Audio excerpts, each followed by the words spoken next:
Bilsangiz, yashikda ichida ramkasi bo'ladi. O'sha ramkasining ichida 3 dona, 4 dona sim o'tkazilgan bo'ladi. O'sha simda 3 yoshligimda Anjon polkani musiqasini chiqarganman. Tang tang tang tang tang tang. Shuhratxon 3 yoshligidayoq asal qutisi ichidagi rom simlarni chertib musiqaga bo'lgan mehri oddiy havas emasligini isbotlab qo'ygan edi. Sevimli bobojonim va buvijonlarim qo'limdan yetaklab shu O'zbekiston tumanidagi musiqa maktabiga olib borishganlar. Buvijonim bilan opog'imlar musiqa maktabiga olib borishgan meni. Farg'ona vodiysining fazli maskanlaridan biri O'zbekiston tumani Beshkapa qishlog'ida tug'ilgan Shuhratxon uchun musiqa hayotning ajralmas qismiga aylandi. Tumandagi 23-musiqa maktabida rubob navolarini qalbdan his qilgan yosh iqtidor keyinchalik Qo'qon san'at kollejida gitara sozi sirlarini o'zlashtirdi. Endi u uchun soz shunchaki cholg'u emas, qalb so'zi edi. Gitara, ruboblar o'rganganman-ku. Sekin-asta harbiy vatanparvar ruhidagi qo'shiqlarda aytib, muddatli harbiy xizmatda Janubiy G'arbiy maxsus harbiy okrugida birinchi o'rinda qo'lga kiritdim harbiy vatanparvarlik qo'shiqlari. Buxoro viloyatidagi muddatli harbiy xizmat yillarida san'at uning hayotida yana bir sahifa ochdi. Qattiq tartib hukm surgan armiya muhitida ham musiqa bilan o'z o'rnini topdi. Jonli ijrolari bilan qisqa fursatda ham xizmatdoshlari, ham komandirlari e'tiborini tortdi. Shuhratxon harbiy qismning san'atdagi yulduziga aylandi. Xizmatdan so'ng u O'zbekiston Respublikasi Milliy gvardiyasi Jamoat xavfsizligi universitetiga o'qishga kirdi. Endi uning hayotida o'qish va ijod bir-birini to'ldirdi. Misol uchun ona haqida qo'shiq aytganimda, muddatli harbiy xizmatda 200 ta askar xizmat qilgan bo'lsak, hammasi yig'lardi. Bayramlarda sizga gul bera olmayman. Tug'ilgan kuningiz mensiz o'tadi. Faqat sog'indim deb yig'lamang ona. O'g'lingiz ofitser bo'lib qaytadi. Bayramlarda sizga gul bera olmayman. Tug'ilgan kuningiz mensiz o'tadi.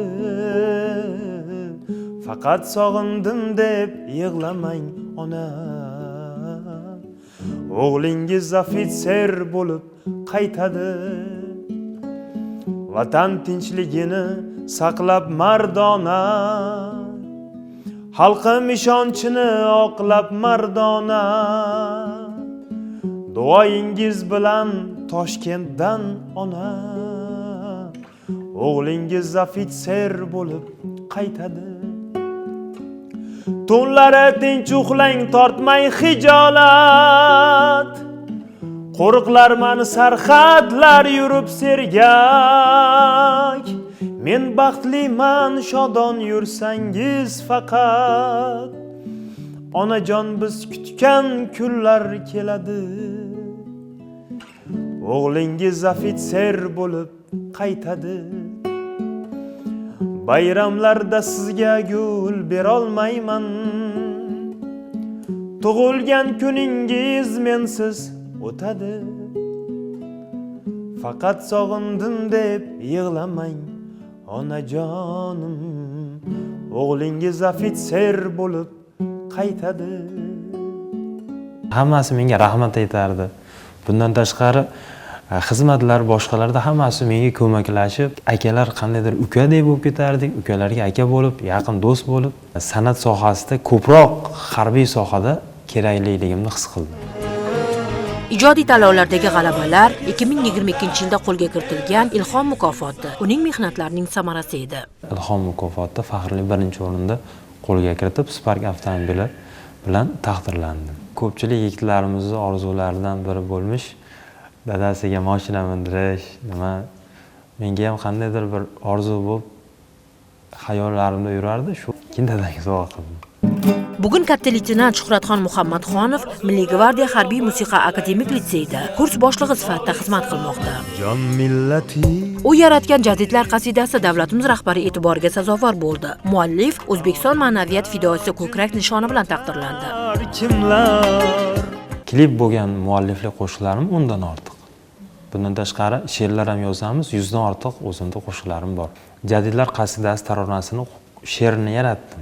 She'rlarni yozdik va jadidlar qasidasiga ajoyib bir musiqani bastalab, unga universitetimizda klip oldik.